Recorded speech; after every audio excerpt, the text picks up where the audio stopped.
Bien, bienvenidos nuevamente al curso Cartas Pastorales. En la clase pasada estuvimos analizando el capítulo 3 y claro, hablamos pues acerca del liderazgo de los diáconos y terminamos esa clase con un comentario sobre la expresión que el apóstol Pablo le menciona a Timoteo cuando dice que la iglesia es columna y baluarte de la verdad. A continuación, y hasta ahí nos quedamos las clases pasadas, retomando pues esa idea, esa afirmación de Pablo, que la iglesia es columna y baluarte de la verdad. La iglesia no es la verdad, pero es el sostén de la verdad. ¿De qué verdad es sostén la iglesia? Pablo a continuación menciona como una especie de poema o podría ser incluso hasta un himno, un trozo pues de uno de los himnos que cantaban en la iglesia en aquel entonces. Lo cierto es que a continuación Pablo le revela cuál es esa verdad, la cual la iglesia es sostén, es columna. Dice en el versículo 16 del capítulo 3 de 1 Timoteo, dice: e indiscutiblemente grande es el misterio de la piedad. Entonces, bueno, a continuación Pablo comienza pues a describirlo. Él fue manifestado en la carne, hablando de Jesús. ¿Cuál es el sostén de la verdad? Él fue manifestado en la carne. Recuerden que en ese tiempo ya, el gnosticismo estaba pues en sus comienzos. Y recuerden que el gnosticismo, una de sus enseñanzas es que la carne, el cuerpo, es malo.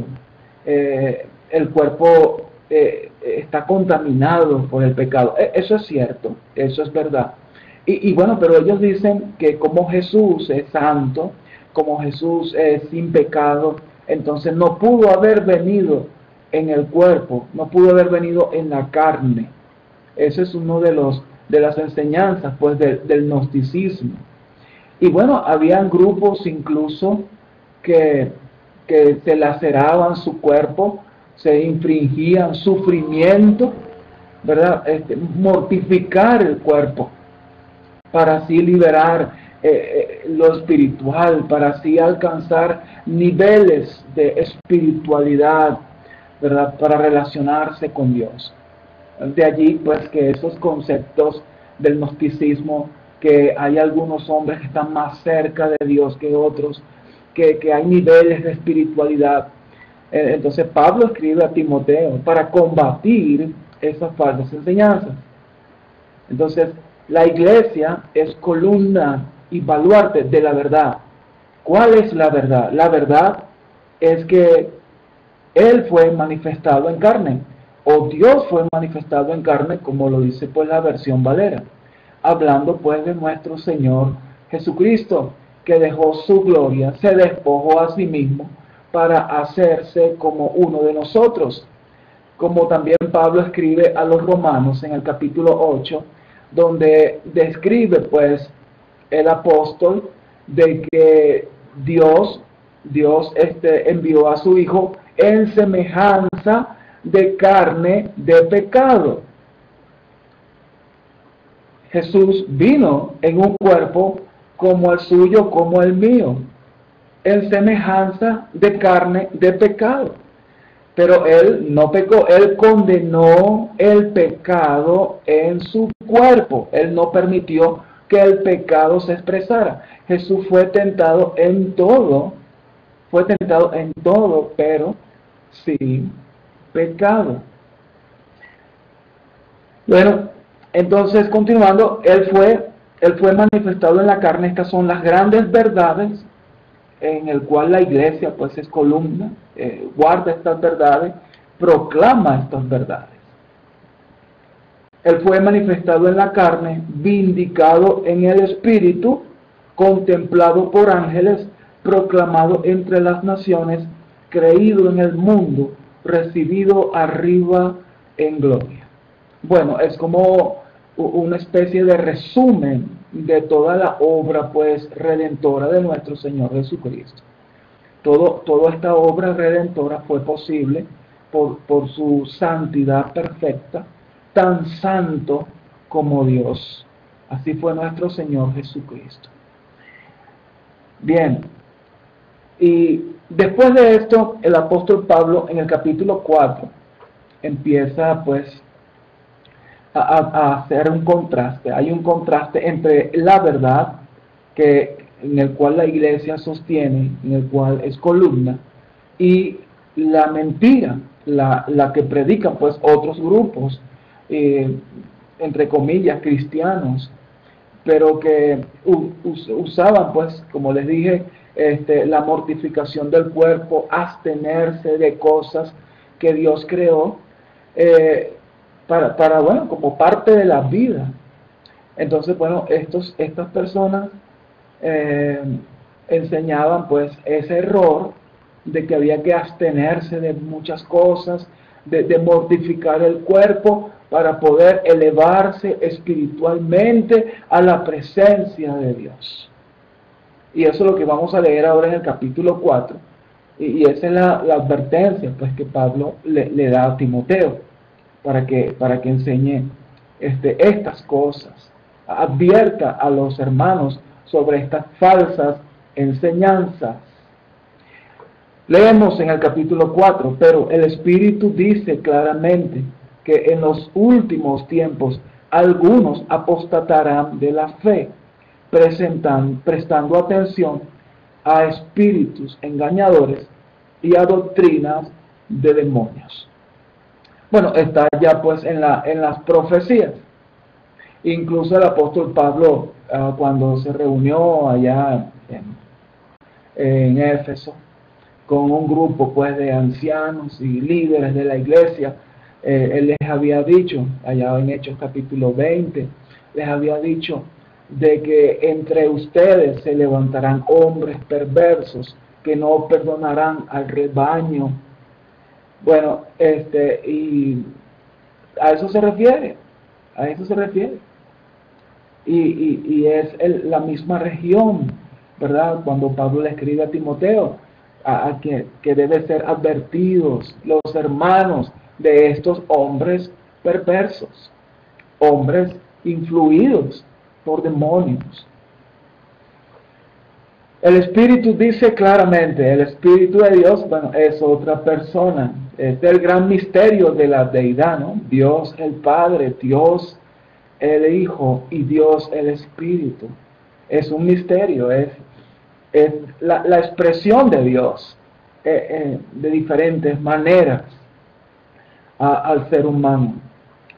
Dice entonces que el Espíritu dice claramente que en los últimos tiempos algunos se van a apartar de la fe. Entonces estamos hablando, como le dije, de hermanos, de líderes que de alguna manera se apartan pues de la palabra y empiezan a enseñar estas doctrinas que Pablo las califica como doctrinas de demonios. Menciona algunas de esas doctrinas. Versículo 2. Mediante la hipocresía de mentirosos que tienen cauterizada la conciencia, ¿verdad? Como quemada la conciencia, como si ya no le funcionara la conciencia. Recuerde que la conciencia es uno de los elementos que nos advierte, que nos dice si algo está bien o está mal. Entonces, cuando alguien tiene cauterizada la conciencia no les acusa, no les advierte, no les señala que van por un camino errado, por un camino equivocado. Entonces, se vuelven mentirosos, hipócritas, fácilmente manejados, pues, por las influencias del mal. Dice entonces, mediante la hipocresía de mentirosos, que teniendo cauterizada la conciencia, de prohibiendo casarse y mandando abstenerse de alimentos que Dios ha creado para que con acción de gracias participen de ellos los que creen y que han conocido la verdad, porque todo lo creado por Dios es bueno y nada se debe rechazar si se recibe con acción de gracias, porque es santificado mediante la palabra de Dios y la oración. Entonces, bueno, Pablo señala dos doctrinas que las llama de demonios, como es el prohibir casarse. Ahora, cuando Pablo habla de prohibir casarse, relacionado como una doctrina de demonios, está hablando de que si tú te casas, explicando para explicar la doctrina de demonios, estas personas dicen, si tú te casas, entonces tu cuerpo adquiere satisfacción, adquiere placer, y eso va en contra de la voluntad de Dios. No vas a poder ser una persona cercana a Dios, no te vas a poder llenar de las bendiciones de Dios. Y de ahí pues, de ahí que hay personas que no se casaban, se abstenían de eso, de casarse, con el propósito de poder estar en la presencia de Dios. Eso es una doctrina de demonio.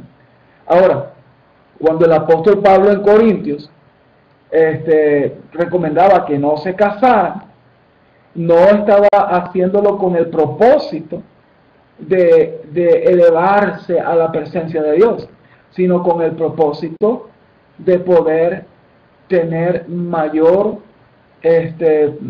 poder, vamos a decirlo así, o capacidad de servicio a Dios.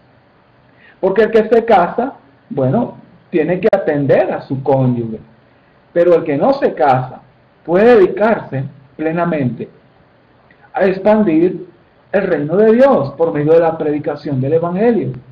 Entonces, son dos propósitos diferentes. Uno es una doctrina de demonio, prohibir casarse para elevarse a la presencia de Dios. Eso es una doctrina de demonio. Igualmente, abstenerse de alimentos. Bueno, no comas esto, no comas aquello para elevarte a la presencia de Dios. Eso son doctrinas de demonios. Bueno, cuando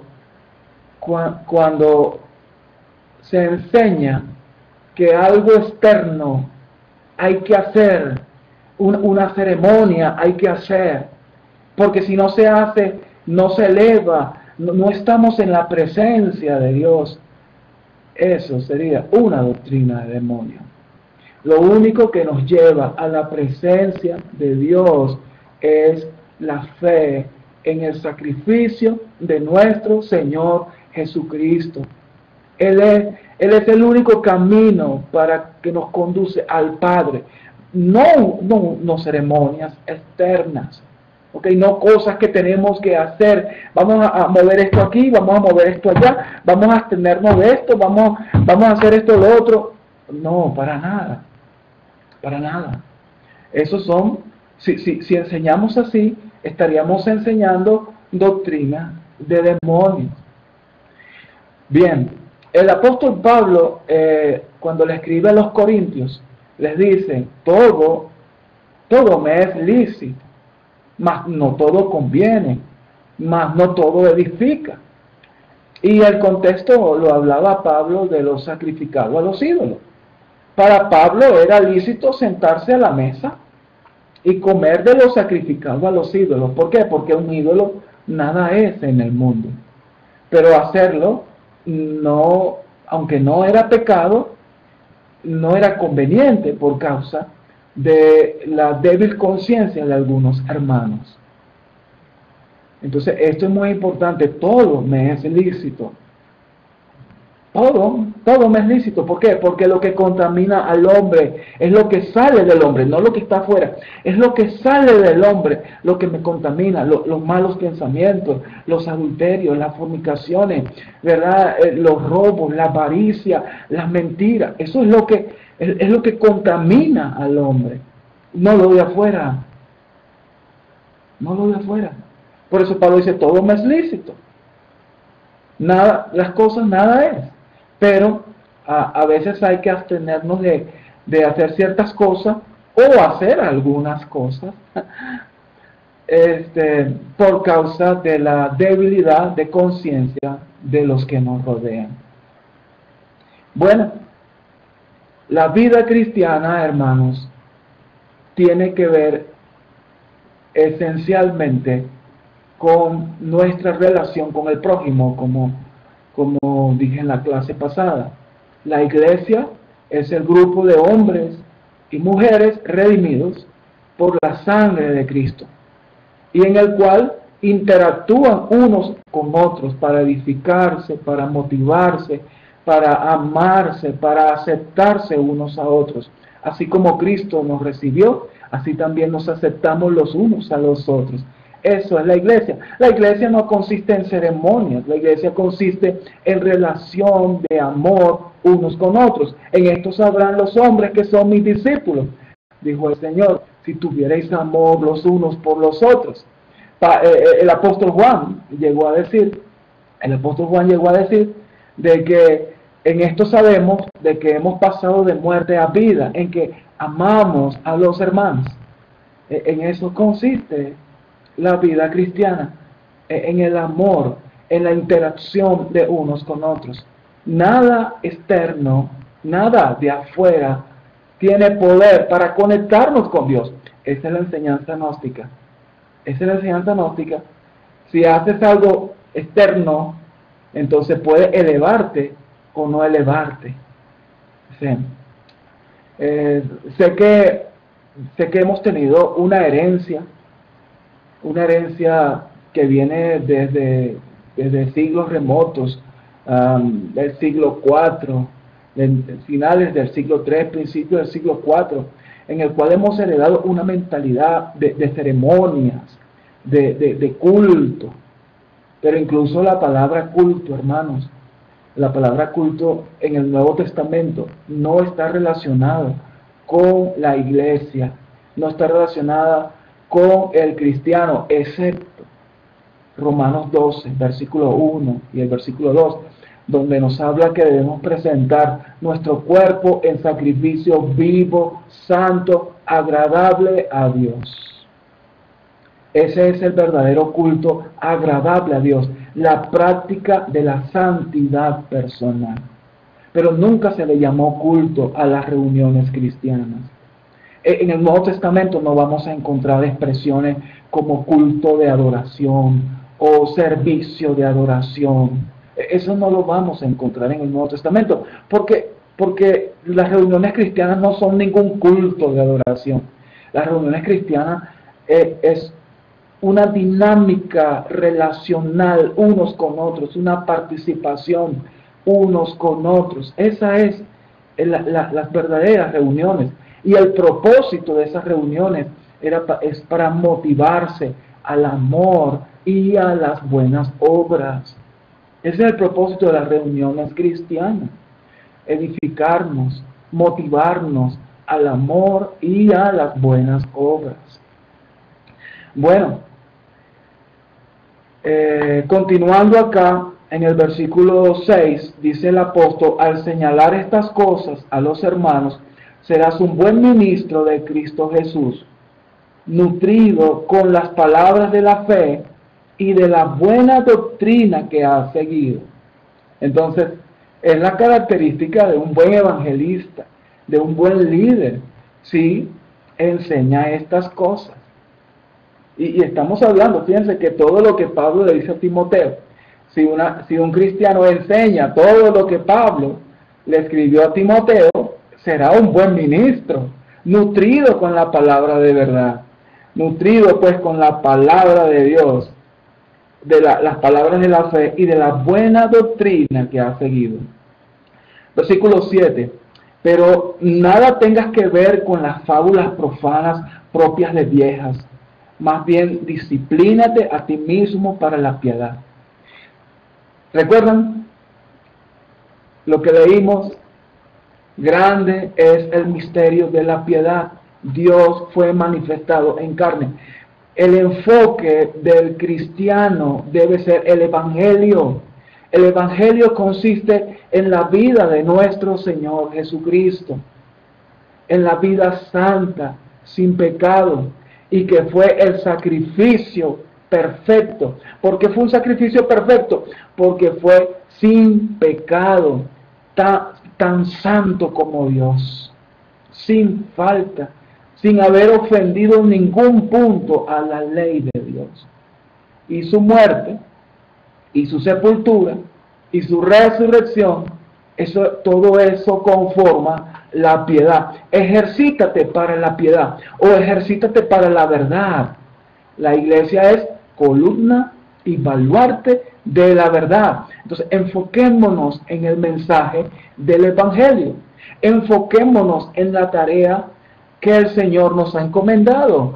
Ir y hacer discípulos a todas las naciones, bautizándolos en el nombre del Padre, del Hijo y del Espíritu Santo, y enseñándoles que guarden todas las cosas que os he mandado. Y si uno ve los mandamientos de nuestro Señor Jesucristo, todos están relacionados con el prójimo, con nuestros hermanos. E incluso se resume todo, cualquier mandamiento está resumido en amar al prójimo como a sí mismo. Bien, en el versículo 8, porque el ejercicio físico aprovecha poco, pero la piedad es provechosa para todo, pues tiene promesa para la vida presente y también para la futura.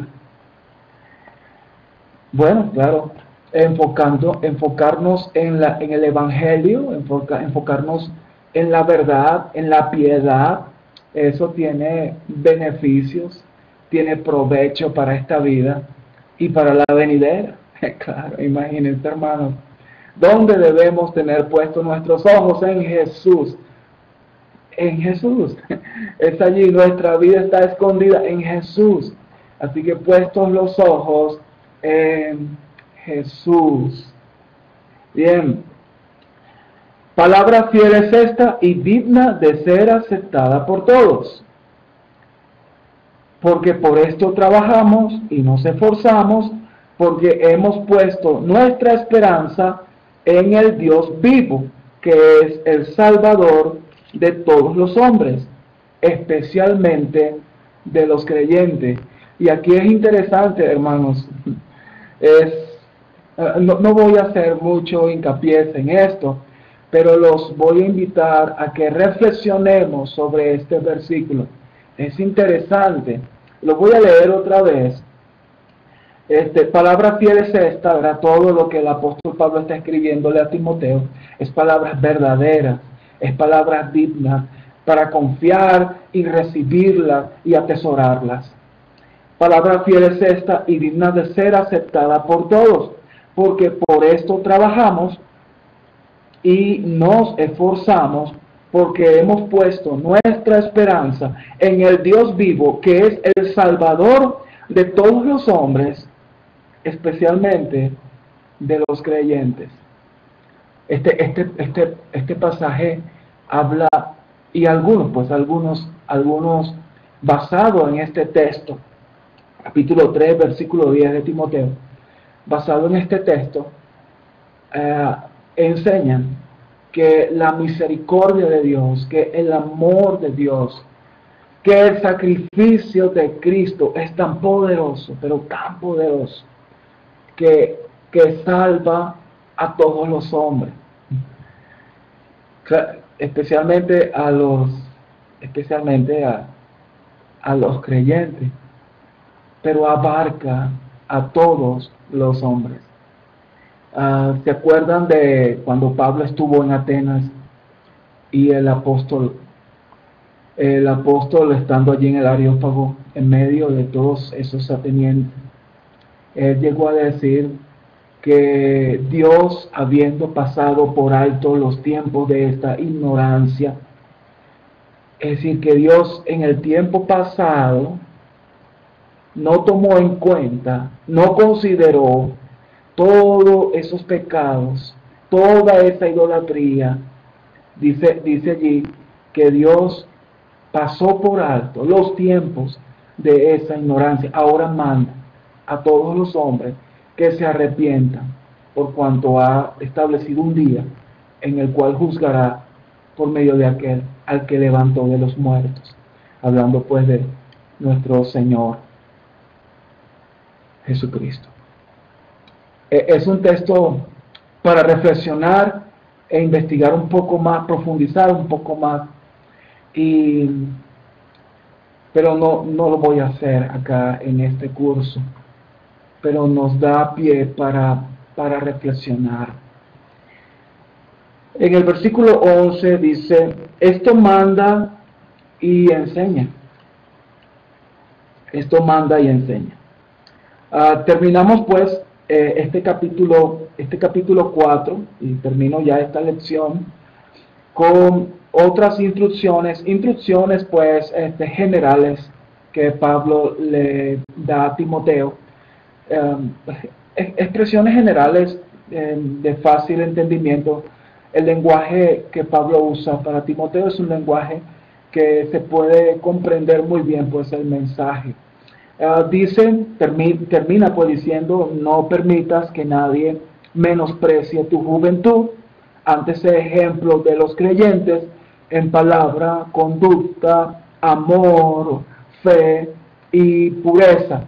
Bueno, un pequeño comentario acá. Los jóvenes, bueno, son los que tienen esas hormonas, pues, con más demanda, estas hormonas a millón, donde hay esas pasiones juveniles. Sin embargo, el joven puede cultivar una vida de santidad. El joven puede su culto, presentar su cuerpo en sacrificio vivo, santo, agradable a Dios. El joven lo puede hacer. Y cuando el joven tiene ese testimonio es tan digno de respeto como cualquier testimonio de un adulto que ha desarrollado una vida agradable a Dios, una vida santa, una vida de buen testimonio. Entonces, por eso es que Pablo dice, nadie tenga pues en poco tu juventud. A pesar de que eres joven, si tienes este buen testimonio, eres tan digno de respeto como lo es un anciano, como lo son aquellos líderes, pues que también han alcanzado esa misericordia y han disciplinado su vida de tal manera que es una influencia para todos. Entonces, jóvenes, cultiven el buen testimonio y el respeto vendrá por sí solo. Dice entonces, no permitas que nadie menosprecie tu juventud. Antes sé ejemplo de los creyentes en palabra, conducta, en amor, en fe y pureza. Son elementos claros, ¿verdad? Ejemplo en palabra, ¿verdad? ¿Cómo debe ser? ¿Qué es lo que sale de nosotros? Nuestras palabras deben ser de verdad, deben ser amables, sazonadas, ¿verdad? Para hablar con gracia, ser ejemplo en palabras, conducta, una conducta que la gente no tenga que señalarte, en amor, ¿verdad? Una persona que sirve, que hace el bien a los que le rodean, de fe, una persona que muestra confianza en el Padre ante todas las situaciones, aún las más difíciles, en pureza, ¿verdad? En esa práctica constante de la santidad. Sé ejemplo en esto. Es un llamado para todos nosotros. Entre tanto que llego, recuerdan que leímos, ¿verdad? Que Pablo iba a visitar a Timoteo, pero entre tanto que llego, ocúpate en la lectura de las Escrituras, la exhortación y la enseñanza. Y cuando Pablo le menciona esta expresión, ocúpate en la lectura de las Escrituras, está hablando de las Escrituras antiguas, del Antiguo Testamento. Y eso lo vamos a ver mejor cuando veamos segunda de Timoteo, en el capítulo 3. Pero les adelanto algo. El apóstol Pablo está motivando a Timoteo a que se ocupe de la lectura de las Escrituras del Antiguo Testamento. Y ya vamos a ver las razones. más adelante.